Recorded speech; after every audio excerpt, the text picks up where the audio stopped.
नमस्कार बच्चों, welcome back to my YouTube channel base of education mantra. प्यारे बच्चों, हम क्लास 6 के साइंस के सैम्पल पेपर और उसके आंसर को करने वाले हैं जो आपके एग्जाम में पूछे जाएंगे। ठीक है, तो वीडियो को लास्ट तक जरूर देखना जिससे दिए गए सारे क्वेश्चन को आप कर पाए, समझ पाए। ठीक है, तो आज हम करने वाले हैं क्लास 6 साइंस के सैम्पल पेपर यानी कि प्रैक्टिस पेपर जो 2025-26 के लिए बिल्कुल न्यू है।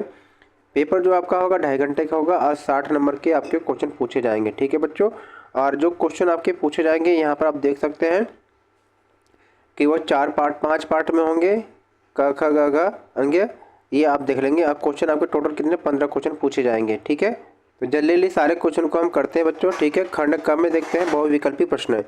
तो प्रश्न संख्या 1 में है 15 क्वेश्चन है, तो एक पहले को हम देखते हैं। ठीक है, तो क्वेश्चन यहाँ पर दे रखा है कि वस्तुओं को उनके समान गुणों के आधार पर समूहों में व्यवस्थित करने की विधि कहलाती है। तो क्या कहलाती है आपको बताना है।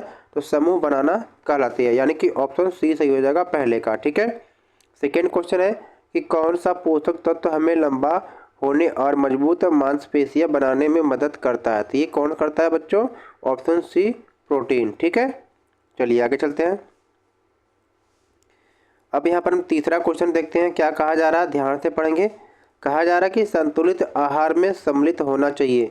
संतुलित आहार में क्या सम्मिलित होना चाहिए, तो ऑप्शन बी सही है कि सभी पोषक तत्व उचित मात्रा में हो। ठीक है, चलिए क्वेश्चन 4 को देखते हैं कि निम्न में से पौधों में कौन सी क्रिया क्रिया गति को दर्शाती है। ठीक है, तो आपको बताना है। तो क्वेश्चन 4 में होता है क्या आपको बताना है बच्चों, ऑप्शन सी सही हो जाएगा कि फूलों का खुलना और बंद होना। ठीक है, क्वेश्चन 5 है कि सुबह घास पर ओस जमना किसका उदाहरण है। ये है संघनन का, ऑप्शन बी हो जाएगा यहाँ पर। ये ऑप्शन यहाँ पर सी हो जाएगा और ये भी ऑप्शन हो जाएगा बी। ठीक है, चलिए आगे चलते हैं बच्चों। क्वेश्चन 6 को देखते हैं। यहाँ पर क्या कहा जा रहा है कि पानी को 0 डिग्री सेल्सियस से नीचे ठंडा करने पर वह बदलकर क्या बन जाता है। आप सभी को मालूम है कि बर्फ बन जाता है। ठीक है, ऑप्शन बी यहाँ पर करेक्ट हो जाएगा। 7वां क्वेश्चन है कि रेत से कंकड़ अलग करने के लिए कौन सी विधि प्रयोग में लाई जाती है। ठीक है, तो कौन सी विधि लाई जाती है, ऑप्शन डी है चालन विधि। ठीक है, ठीक है, चलिए अगला क्वेश्चन है क्वेश्चन 8 है कि समुद्र जल से नमक प्राप्त करने की विधि है। कौन सी विधि है आपको बताना है। तो ये क्या है, वाष्पीकरण है। ठीक है, ऑप्शन सी यहाँ पर हो जाएगा। क्वेश्चन 9 यहाँ पर ध्यान से देखेंगे कि एक छात्रा को चौक पाउडर, नमक तथा पानी का मिश्रण दिया गया है। उसे चौक पाउडर और नमक दोनों को अलग अलग प्राप्त करना है। निम्नलिखित में से कौन सा सही पृथक्करण क्रम अपनाया जाएगा जिससे वो अलग हो जाएगा। ठीक है, तो यहाँ पर क्वेश्चन में क्या है, कुछ मिस प्रिंटिंग है बच्चों, यहाँ पर समझ लेंगे। ठीक है, तो क्वेश्चन 9 में आप देखोगे तो कौन सी विधि के द्वारा आप ये अलग करेंगे, ऑप्शन बी है निस्यंदन या वाष्पीकरण। ठीक है, ऑप्शन बी से हो जाएगा 9th में। 10th देखेंगे, चुंबकीय दिक्सूचक यानी कंपास की सुई किस दिशा में स्थित होती है। आपको बताना है कि किस दिशा में होती है। तो ये होता है बच्चों यहाँ पर ऑप्शन ए हो जाएगा नॉर्थ और साउथ। ठीक है, आपने देखा है कि चुंबकीय जो है कंपास की सुई हमेशा उत्तर दिशा और दक्षिण दिशा की तरफ होती है। ठीक है, तो यहाँ पर ऑप्शन क्या हो जाएगा, ए करेक्ट हो जाएगा। चलिए 11वां क्वेश्चन देखते हैं कि तापमान मापने के लिए कौन सा उपकरण प्रयोग किया जाता है। तो ये किसको मापते हैं, हम थर्मामीटर को ही मापते हैं ना। जब बुखार आपको होता है डॉक्टर के पास जाते हैं आप। 12 क्वेश्चन है कि तापमान की एसआई इकाई आपको बताना है। तो तापमान की एसआई इकाई क्या होती है, केल्विन होती है। ऑप्शन ए यहाँ पर करेक्ट हो जाएगा। ठीक है प्यारे बच्चों, अब हम यहाँ पर सेकेंड क्वेश्चन को करते हैं। ठीक है, खंड ख को यहाँ पर ध्यान से देखेंगे आप। तो सेकेंड क्वेश्चन में ए और बी दोनों में से किसी एक प्रश्न के उत्तर देना, या तो आप ए के आंसर दीजिए या तो बी, दोनों में से किसी एक को देना है। लेकिन यहाँ पर हम आपको दोनों क्वेश्चन के आंसर को कराएंगे। ठीक है, चलिए हम सेकेंड क्वेश्चन और इसके आंसर को करते हैं बच्चे। ठीक है, कि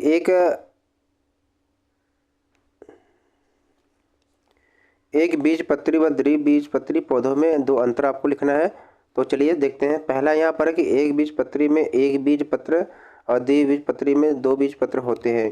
दूसरा अंतर है कि एक बीजपत्री में समांतर शिरा विन्यास और द्विबीजपत्री में जालिका युक्त शिराविन्यास होता है। ठीक है, अब हम अथवा वाले क्वेश्चन को करते हैं कि मूली किस प्रकार की जड़ होती है, मूली के पत्तों में किस प्रकार की शिराविन्यास पाई जाती है। ठीक है, तो इसका आंसर आप देखेंगे तो मूली में क्या है, मूसला यानी कि टैप जड़ पाई जाती है, और इसमें जो है पत्तियों में जालिका युक्त शिराविन्यास पाई जाती है। ठीक है, अब हम यहाँ पर तीसरे क्वेश्चन को देखते हैं बच्चों। यहाँ पर क्या कहा जा रहा है, आपको बदलना है, निम्नलिखित का रूप बदलना है, यानी कि यहाँ पर 3 किलोमीटर को मीटर में बदलना है, अब 549 मीटर को सेंटीमीटर में बदलना है। इसी प्रकार से हम सारे क्वेश्चन को यहाँ पर करते जाएंगे। ठीक है, यहाँ पर देखिए क्वेश्चन नंबर 4 भी यहाँ पर आ गया है कि यहाँ पर ए बी में से दोनों में से किसी एक करना है। हम सारे प्रश्नों को करेंगे बच्चों। फिर इसी प्रकार से हम 5 को भी करेंगे, 5 में भी ए बी दे रखा है तो हम ए बी दोनों करेंगे, लेकिन आपको ए करना है। 6 में भी ऐसे ही दे रखा है। ठीक है, हम यहाँ पर क्वेश्चन 3 में हम रूपांतरण करेंगे, तो 3 किलोमीटर को मीटर में जब आप बदलेंगे तो कितना हो जाएगा, 3000 मीटर हो जाएगा। फिर 550 मीटर को सेंटीमीटर में जब हम बदलेंगे तो ये आपका यहाँ पर हो जाएगा। ठीक है, यहाँ पर आप नोट कर लेंगे। क्वेश्चन 4 में क्या था कि ए और बी में से कोई एक क्वेश्चन करना था, हम दोनों को करेंगे। तो यहाँ पर पहला ए में है कि पारदर्शी एवं अपारदर्शी वस्तुओं में अंतर लिखिए। तो उत्तर देखेंगे पारदर्शी व अपारदर्शी में अंतर। पहला अंतर है कि पारदर्शी वस्तुएं क्या होती है, प्रकाश को गुजरने देती हैं, और अपारदर्शी नहीं, यानी कि जो पारदर्शी वस्तुओं से क्या प्रकाश गुजरती है बच्चों, और अपारदर्शी वस्तुओं से प्रकाश नहीं गुजरती है। ठीक है, चलिए अब हम यहाँ पर अथवा वाले क्वेश्चन को करेंगे 4 में कि पदार्थ की परिभाषा लिखिए और द्रव्यमान की एसआई इकाई क्या है। तो पदार्थ लिखेंगे कि जो द्रव्यमान रखे और स्थान घेरे उसे पदार्थ कहते हैं, और द्रव्यमान की जो एसआई इकाई क्या है, किलोग्राम है। ठीक है, क्वेश्चन 5 को देखते हैं। यहाँ पर क्या कहा जा रहा है, ए और बी। ए में कहा जा रहा है कि आवास की परिभाषा लिखिए, किसी भी 2 प्रकार के आवासों के नाम लिखिए। तो आवास का मतलब होता है बच्चों कि वह स्थान जहाँ जीव रहता है।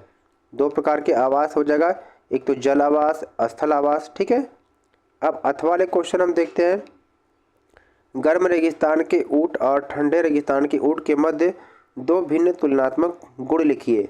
तो देखेंगे गर्म स्थान का ऊंट, ठंडे स्थान का ऊंट। गर्म स्थान का जो ऊंट है ये लंबे पैर होता है, मोटा कुबड़ होता है। क्या है, ठंडे रेगिस्तान के ऊंट का जो क्या है, घना बाल होता है, छोटा कुबड़ होता है। ये इसकी विशेषताएं है। ठीक है, अब इसी प्रकार से हम बच्चों क्वेश्चन नंबर 6 को भी देखते हैं। ठीक है, बाकी पेपर में से आप क्वेश्चन देख लेंगे। यहाँ से हम क्वेश्चन 6 में क्या है, ग है लघु उत्तरी के प्रश्न है यहाँ पर। ठीक है, क्वेश्चन 6 है, क्या कह रहा है यहाँ पर 6A में। 6A देखेंगे क्या कह रहा है, यहाँ पे ए और बी में से किसी एक प्रश्न का उत्तर देना, यानी आपको या तो ए का आंसर दीजिए या तो बी का दीजिए। बीच में देखिए अथवा लगा हुआ है। ठीक है, क्या कहा जा रहा है, ध्यान से देखेंगे कि राहुल को सांस फूलना और कमजोरी महसूस होती है। डॉक्टर ने उसके रक्त की जांच कर एक खनिज पूरक दिया और कुछ खाद्य पदार्थ खाने की सलाह दी। अब ये है, अब इसी के आधार पर नीचे जो है क्वेश्चन, इसके आंसर आपको देना है। चलिए देखते हैं। तो अब क्वेश्चन देखते हैं क्या पूछा जा रहा है। पहला क्वेश्चन पूछ रहा है कि वह किस प्रकार का वह किस अभावजन्य रोग से पीड़ित है। तो वह एनीमिया से। ठीक है, दूसरा है कि उसके आहार में कौन सा खाद्य घटक कम हो सकता है। तो ये है लौह तत्व, जिसे आप आयरन भी कहते हैं, है ना। चलिए तीसरा क्वेश्चन यहाँ पर क्या पूछा जा रहा है कि इस समस्या को दूर करने के लिए उसे कौन से खाद्य पदार्थ खाने चाहिए। तो उसे कौन से खाना चाहिए, पालक, चुकंदर, गुड़ और हरी सब्जियाँ। ठीक है, अब अथवा क्वेश्चन देखते हैं, यानी ए और बी में से कोई एक ही करना था। तो ए के सारे क्वेश्चन को हमने कर लिया, अब बी को देखते हैं। ठीक है, बी क्या कर रहा है कि उचित आहार लेते समय भोजन को ठीक से चबाना क्यों आवश्यक है। भोजन करने की कोई 2 स्वच्छ आदतें बताइए जो हमें स्वस्थ रखती है। तो इसका आंसर हो जाएगा, यहाँ पर ध्यान से देखेंगे कि अच्छी तरह चबाने से क्या पाचन आसान होता है, यानी कि हम भोजन को अच्छी तरह से अगर चबा कर खाते हैं तो जो पाचन होता है वो आसान हो जाता है। और 2 अच्छी आदतें क्या है आपके, एक तो कि हाथ धोकर भोजन करना चाहिए और साफ पानी पीना चाहिए। तो ऐसे ही आप कोई भी 2 भी अच्छी आदत को आप नोट डाउन कर सकते हैं। ठीक है, चलिए अब यहाँ पर सीधे क्वेश्चन नंबर 7 को देखते हैं। क्या कहा जा रहा है कि रेखीय गति, वृत्तीय गति, आवर्त गति की परिभाषा दीजिए और एक एक उदाहरण के साथ समझाइए। तो चलिए हम सबकी परिभाषा देखते हैं। पहले यहाँ पर रेखीय गति, जब कोई वस्तु सीधी रेखा में गति करता है तो उसे रेखीय गति कहते हैं। इसका उदाहरण हो जाएगा सीधी पटरी पर चलती हुई ट्रेन यानी रेलगाड़ी। वृत्तीय गति क्या है? वृत्तीय गति यह है कि जब कोई वस्तु वृत्ताकार पथ पर घूमती है तो उसे वृत्तीय गति कहते हैं। जैसे घड़ी की सुइयाँ यानी साइकिल के पहिया भी ऐसे ऐसे घूमता है तो वो वृत्तीय हो जाएगा। ठीक है। अगला है आवर्त गति। आवर्त गति क्या है? जब कोई गति समान समयांतराल पर बार बार दोहराई जाती है तो उसे आवर्त गति कहते हैं। जैसे घड़ी के पेंडुलम, यानी कि आपने देखा है घड़ी का पेंडुलम ऐसे होता है तो कभी इधर घूमता है और कभी इधर घूमता है। झूले को भी ले लीजिए, झूला आप कभी इधर जाता है कभी इधर जाता है। ठीक है, ऐसे ऐसे घूमता है ना झूला ऐसे, तो आप ये देख लेंगे आप। ठीक इसी प्रकार से क्वेश्चन 8 है यहाँ पर भी ए और बी दोनों में से किसी एक प्रश्न के उत्तर देना है। तो यहाँ पर हम दोनों प्रश्न को करा रहे हैं, आप कर लीजिएगा। ठीक है, चलिए क्वेश्चन देखिए। ए में कहा जा रहा है कि चुंबकीय एवं अचुंबकीय पदार्थ क्या होते हैं, उदाहरण दीजिए। चुंबकीय पदार्थ लिखेंगे कि वे पदार्थ जो चुंबक की ओर आकर्षित होते हैं उन्हें चुंबकीय पदार्थ कहते हैं या कहलाते हैं। जैसे लोहा हो गया, निकल हो गया, कोबाल्ट हो गया। अचुंबकीय पदार्थ क्या होते हैं कि वे पदार्थ जो चुंबक की ओर आकर्षित नहीं होते हैं अचुंबकीय पदार्थ कहलाते हैं। उदाहरण हो गया लकड़ी, प्लास्टिक, कागज। ठीक है, ये तो एक क्वेश्चन के आंसर हो गए। अब बी क्वेश्चन के हम आंसर करते हैं। ठीक है, कि चुंबक किस प्रकार अपनी चुंबकत्व शक्ति खो सकता है। कोई 3 अवस्थाएं लिखिए। तो 3 अवस्थाएं लिख सकते हो कि एक तो उच्च ताप पर गर्म करने से चुंबक की शक्ति कम हो जाती है, बार बार गिराने या जोर से चोट लगने पर चुंबकत्व नष्ट हो सकता है, गलत तरीके से रखने पर जैसे बिना कीपर के चुंबकत्व अपनी शक्ति खो देता है। ठीक है, चलिए देखते हैं क्वेश्चन नंबर 9 में क्या पूछा जा रहा है बच्चों। यहाँ पर देखेंगे कि नीचे दिए गए शब्दों में से उचित शब्द का प्रयोग या उपयोग करके रिक्त स्थान को पूर्ति करना। यानी ये जो शब्द दिया गया है इन्हीं में से आपको क्या करना है, सेलेक्ट करके आपको इन रिक्त स्थानों में क्या करना है, फिल करना। तो चलिए देखते हैं कि कौन सा किस में क्या फिल होता है। तो पहला देखते हैं यहाँ पर क्या कहा जा रहा है। ठीक है, कि कारों में प्रयोग यानी कारों में प्रायः उपयोग किया जाने वाला ईंधन, यानी कारों में उपयोग क्या किया जाता है। तो यहाँ पर हम करते हैं पेट्रोल, यहाँ पर लिख लेंगे पेट्रोल। ठीक है, यहाँ पर दिया है पेट्रोल, आप लिख लेंगे। ठीक है बच्चों, ये देखिए यहाँ पर पेट्रोल दिया ना, ये आपको इसको क्या है पहले में फिल कर लेना है। ठीक है, चलिए सेकेंड में क्या कहा जा रहा है कि नवीकरणीय संसाधन का एक उदाहरण है। तो नवीकरणीय संसाधन का एक उदाहरण क्या है, यहाँ पर सौर ऊर्जा हो गया, इसे आप सेकेंड में फिल कर लेंगे। ठीक है, तो यहाँ पर आप लिख भी लेंगे सौर ऊर्जा। ठीक है बच्चों, तो ऐसे आप लिख लेंगे सौर ऊर्जा। चलिए थर्ड में देखते हैं बच्चों क्या कहा जा रहा है, ध्यान से देखेंगे। पेट्रोलियम और कोयला को सामान्यतः क्या कहा जाता है। तो पेट्रोलियम और कोयला को क्या कहा जाता है, जीवाश्म ईंधन कहते हैं। तो ये जो है जीवाश्म ईंधन, ये आप इसे थर्ड में फिल कर लेंगे। तो यहाँ पर आप लिख लेंगे यहाँ से कि इसे हम क्या कहते हैं, यहाँ पर हम कहते हैं बच्चों जीवाश्म ईंधन। ठीक है, जीवाश्म ईंधन हो जाएगा, लिख लीजिएगा। क्वेश्चन 4 यहाँ पर देखेंगे कि वर्षा के जल को इकट्ठा कर बड़े पैमाने पर संग्रहित करना क्या कहलाता है। तो उसे कहते हैं हम वर्षा जल संचयन। तो ये हो जाएगा 4 में फिल कर लेंगे, क्या करते हैं वर्षा जल संचयन। ठीक है, चलिए अब हम 5 में क्या भरेंगे, यहाँ पर रिक्त स्थान है, गैसों का मिश्रण है। तो क्या है वायु मिश्रण यहाँ पर है, तो यहाँ पर क्या भरेंगे बच्चों। यहाँ पर देख रहे हैं हम क्वेश्चन 9 को देखते हैं। ठीक है, क्या करना है यहाँ पर आपको रिक्त स्थान को पूर्ति करना है। तो पहले में पूछा जा रहा है कि कारों में प्रायः उपयोग किया जाने वाला ईंधन क्या है। तो इसमें हम भरेंगे क्या है पेट्रोल, पेट्रोल को पहले में भर देंगे। ठीक है, और सेकेंड में देखिए क्या है पूछा जा रहा है कि नवीकरणीय, सेकेंड में कहा जा रहा है कि नवीकरणीय संसाधन का एक उदाहरण है। तो क्या हो जाएगा सौर ऊर्जा, तो ये सेकेंड का हो जाएगा बच्चों। थर्ड में हम क्या फिल करेंगे, थर्ड में देखिए पूछा जा रहा है कि पेट्रोलियम और कोयले को सामान्यतः क्या कहा जाता है। तो पेट्रोलियम और कोयले को कहते हैं जीवाश्म ईंधन। तो इसे आप क्या थर्ड में फिल कर लेंगे। ठीक है, चलिए अब अगला यहाँ पर फोर्थ में है कि वर्षा के जल को इकट्ठा कर बड़े पैमाने पर संग्रहित करना क्या कहते हैं इसे कहते हैं वर्षा जल संचयन। ये आपको क्या करना है, फोर्थ में आपको फिल कर लेना। ठीक है बच्चों, चलिए अब आगे हम यहाँ पर फिल करेंगे। पाँचवें में क्या है कि गैसों का मिश्रण, तो यहाँ पर भरेंगे वायु। ठीक है, क्या भरेंगे, वायु। पाँचवें में भर लेंगे आप कि वायु, यानी कि वायु क्या है, गैसों का मिश्रण है। ठीक है, चलिए अब हम यहाँ पर मिलान को करेंगे बच्चों। ध्यान से देखेंगे मिलान में क्या है कि कॉलम ए को कॉलम बी के साथ मिलान करना है, यानी मैच करना है। तो चलिए हम देखते हैं यहाँ पर पहला यहाँ पर क्या है, पहला यहाँ पर क्या है, हिमीकरण। ठीक है, अब पहले को किसके साथ मिलान करना है, पहले को बी के साथ करेंगे। हिमीकरण मतलब पानी से बर्फ। दूसरा क्या है यहाँ पर, जल चक्र। जल चक्र का मतलब क्या होता है कि प्रकृति में जल का निरंतर का चक्र होता है। ठीक है, नहीं दूसरे का सी के साथ मिलान करेंगे। तीसरा है संघनन। संघनन का मतलब क्या होता है, इसका मिलान ए के साथ होगा, यानी कि कोहरे का बनना। चौथा है आर्द्रता। अब इसका मतलब क्या होता है, वायु में जल की मात्रा। ये है आपका ए के साथ मिलान हो जाएगा। पांचवा है बादल। बादल क्या होता है, डी के साथ मिलान करेंगे, ऊंचाई पर जलवाष्प का ठंडा होना। तो इस तरीके से आप इसको मिलान कर लेंगे। ठीक है, चलिए हम आगे क्वेश्चन को करते हैं। अब हम यहाँ पर क्वेश्चन नंबर 11 को करते हैं। देखिए आपको कहा जा रहा है कि फर्स्ट और सेकंड में से किसी एक प्रश्न का उत्तर देना है, यानी कि ए प्रश्न का उत्तर देंगे, फर्स्ट का देंगे तो इसमें जो है ए और बी दोनों का देना है। सेकंड में अगर उत्तर देंगे तो इसमें भी ए बी जो लिखा है सबका उत्तर देना पड़ेगा। तो चलिए हम दोनों कर, यहाँ पर क्वेश्चन नंबर 11 को देखते हैं। 11 में फर्स्ट को देखते हैं। फर्स्ट में पहला कि उपग्रह क्या होता है। तो उपग्रह यानी ग्रह के चारों ओर घूमने वाला जो पिंड होता है उसे उपग्रह कहते हैं। ठीक है, सेकेंड क्वेश्चन पूछा जा रहा है कि प्राकृतिक एवं कृत्रिम उपग्रह में अंतर बताइए। तो आपको बताना यहाँ पर क्या है, तो प्राकृतिक उपग्रह क्या था कि जो प्रकृति द्वारा बने होते हैं उसे प्राकृतिक उपग्रह कहते हैं, जैसे चंद्रमा हो गया। कृत्रिम उपग्रह जो मनुष्य द्वारा बनाए जाते हैं, जैसे आर्यभट्ट हो गया। ठीक है, अब अथ वाले क्वेश्चन में हम करते हैं सेकेंड का क्वेश्चन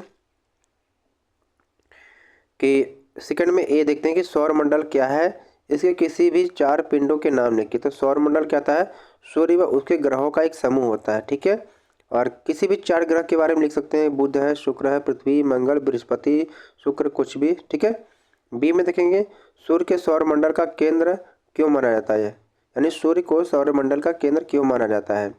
तो सूर्य केंद्र है क्योंकि उसका गुरुत्व सबसे अधिक है। ठीक है, अब हम यहाँ पर क्वेश्चन 12 को देखते हैं खंड ख में। ठीक है, एक तरफ से स्रोत आधारित है, पैराग्राफ वाला ही, कि एक मछली, गाय और पक्षी को निरीक्षण में रखा गया। मछली जल में तैरती है, गाय नथनों से सांस लेती है और पक्षी अंडे देकर प्रजनन करती है, ये करता है। तीनों को भोजन की आवश्यकता होती है, पर इनका जीवन अथवा भिन्न होता है। ठीक है, अब इसी पे आधारित क्या है, ए और बी क्वेश्चन का आंसर देना है और सी डी में से कोई एक करना है। ठीक है, चलिए देखते हैं सारे आंसर को। तो ए में पूछा जा रहा था कि पक्षी द्वारा अंडे देना जीवधारी के किस गुण को दर्शाता है, तो यह है गुण प्रजनन। ठीक है, बी था कि मछली जो है किस प्रकार गति करती है, तो मछली कैसी करती है, गति करती है भाई, वो तैरती है। ठीक है, अब सी और डी में से कोई एक करना था तो हम दोनों करेंगे कि तीनों जीव में एक समानता लिखिए, यानी कि तीनों जो जीव है इनमें क्या समानता है। समानता है कि तीनों को क्या है, भोजन की आवश्यकता पड़ती है। ठीक है, ये इसकी समानता है।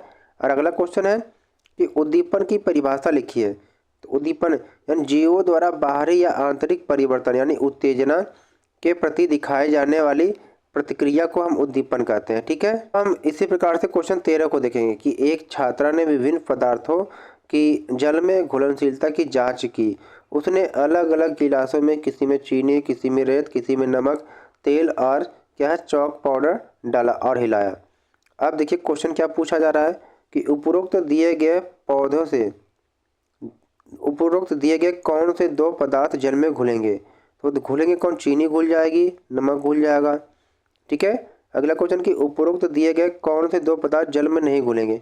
भैया रेत नहीं घुलेगा और तेल नहीं घुलेगा। ठीक है, सी पूछा जा रहा है जो पदार्थ जल में घुल जाते हैं उन्हें क्या कहते हैं। तो जैसे जानते हैं कि जो पदार्थ जल में घुल जाते हैं उसे हम कहते हैं घुलनशील पदार्थ। ठीक है, अगला है कि जल में घुलनशील दो गैसों के नाम लिखिए। तो यहाँ पर ऑक्सीजन और कार्बन डाइऑक्साइड लिख लेंगे। ठीक है, इसी प्रकार से क्वेश्चन 14 भी है।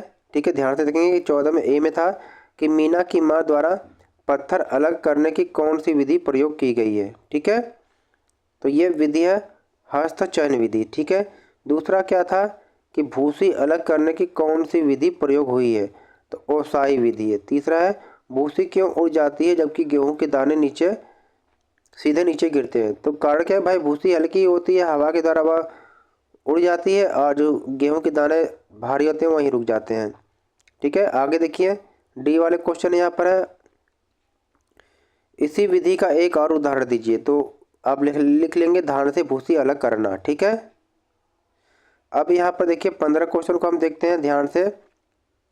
क्या कहा जा रहा है कि एक मौसम केंद्र ने शीत ऋतु के दिन निम्न तापमान दर्ज किया। सुबह का तापमान देखा 12 डिग्री सेल्सियस है, दोपहर का तापमान कितना है 19 डिग्री सेल्सियस है, शाम का तापमान है 14 डिग्री सेल्सियस है, रात का तापमान 10 डिग्री सेल्सियस है। अब इसी पर आधारित क्वेश्चन है, इसके आंसर देना है। क्वेश्चन क्या है, इनमें से सबसे कम तापमान कौन सा है, तो सबसे कम तापमान किसका है बच्चों, रात का है ना, तो न्यूनतम तापमान कितना 10 डिग्री सेल्सियस है।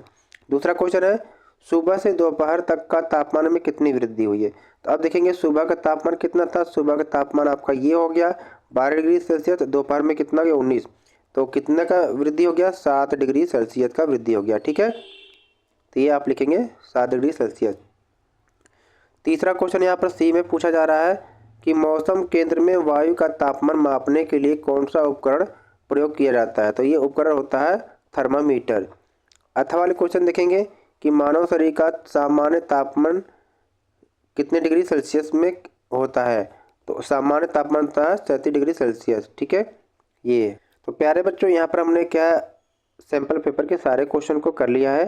ठीक है, तो वीडियो को आप क्या करिए, लाइक करिए। आपको लगता है कि इस वीडियो से आपको हेल्प हुई तो वीडियो को लाइक करिए, और इस वीडियो को क्या है अपने फ्रेंड्स तक क्या है शेयर करिए बच्चों। और चैनल पर पहली बार विजिट कर रहे हैं तो चैनल को क्या है सब्सक्राइब कर लीजिएगा। ठीक है, और पीडीएफ के लिए हमारे Telegram group base of education mantra को क्या है ज्वाइन कर लेंगे। थैंक्स फॉर वॉचिंग बच्चों, फिर मिलते हैं एक नई वीडियो के साथ। तो नमस्कार।